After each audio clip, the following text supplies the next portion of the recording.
Thank you, Toastmaster of the Day, fellow Toastmasters, and our newest member, Anna. But there's so much time, so little to do. So much time, so little to do. Please strike that, reverse it. That's one of my favorite quotes from Willy Wonka and the Chocolate Factory. Now, I meant to give this speech at the Backwards Toastmaster nights, but I wasn't able to join, so I'm giving it now instead. And as you can see, I'm backwards, so I am putting myself in the theme. Apropos to the theme, I decided to do a backwards themed speech. Now, while I was researching backwards themed topics, I came across something very interesting. The conspiracies surrounding hidden messages in pop culture, specifically music, when playing certain songs backwards. So in conclusion, wait, no, let's rewind and start from the beginning. Backmasking is defined as a recording technique, this is a quote, in which backwards or subliminal messages are recorded within a piece of music for the purposes of encoding hidden messages. This is something that can be done deliberately, but there can also be incidents of unintentional phonetic reversals in messages or times where something called pareidolia can happen and your brain tricks you into thinking you heard a backwards message where none exists.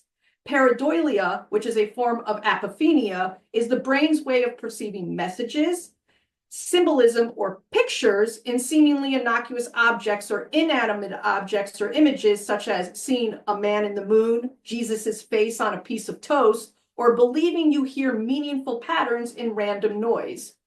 Many of you have probably heard of backmasking when it comes to music, but it's been used for decades by various artists, performers, and even in marketing. The reason it's most popular when it comes to music is because during the 1980s, there were numerous groups and organizations that accused heavy metal or rock bands of being part of satanic cults and using backmasking in their songs to promote Satanism. This led to protests, burning of albums, and even proposed anti-backmasking legislation in Congress, both here in America and in other countries such as Canada. The band Judas Priest was put on trial in 1990 because they were accused of putting hidden messages that sounded like "try suicide, let's be dead," and "do it, do it, do it" in their song "Better by You, Better Than Me." And they were accused of these lyrics leading to two young men committing suicide. The charges were ultimately dismissed. One of the most famous conspiracies is the 1969 Beatles album Revolution 9, which was said to contain the backmasked lyrics, "Paul is dead." This urban legend continues to persist to this day. Looking deeper into backmasking, while it can and be done and is done, many popular examples are in fact incidences of pareidolia or coincidence of phonetic reversal, where a phrase played backwards merely sounds like another phrase. But the history of backmasking goes back over 100 years to 1913, when Aleister Crowley wrote the book Magic, which trained magicians to think backwards by listening to records in reverse.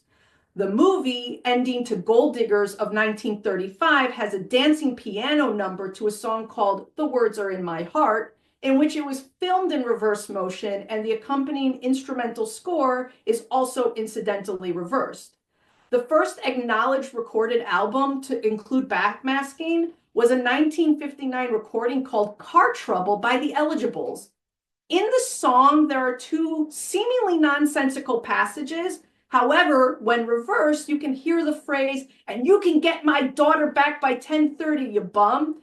And "now look at here, cats, stop running these records backwards." The Beatles popularized the concept of backmasking. They were at the forefront of experimenting with their sound and trying different recording techniques. But not surprisingly, drugs were a key inspiration to their backmasking. John Lennon accidentally listened to their song "Rain" in reverse while under the influence of marijuana and liked the way it sounded, so he shared the idea with his fellow bandmates. The song includes the backmasked lyrics, "Sunshine, rain, when the rain comes, they run and hide their heads," which is the last line of the song in reverse. Now, while the Beatles acknowledged that some of their songs had backmasking messages, it's the one they say isn't backmasked that's the most controversial and popular. The spread of the conspiracy that Revolution 9 contains the backmasked phrase, Paul is a dead man, miss him, miss him, miss him on the song I'm So Tired is what spearheaded the pop cultural phenomenon of people believing that there were nefarious backmasked messages in various popular music albums, especially rock. In the decades since the conspiracy caught wind, peaking in the 1980s, the concept of backmasking in music has yet to die down. And in fact, many audio editing software programs include the ability to record backmasked messages. The internet has numerous sites cataloging both real and alleged backmasked songs, which has only fueled the conspiracy theories. Backmasking continues to be used, and many bands have employed this technique to not just include hidden messages, but to also use cool sound effects.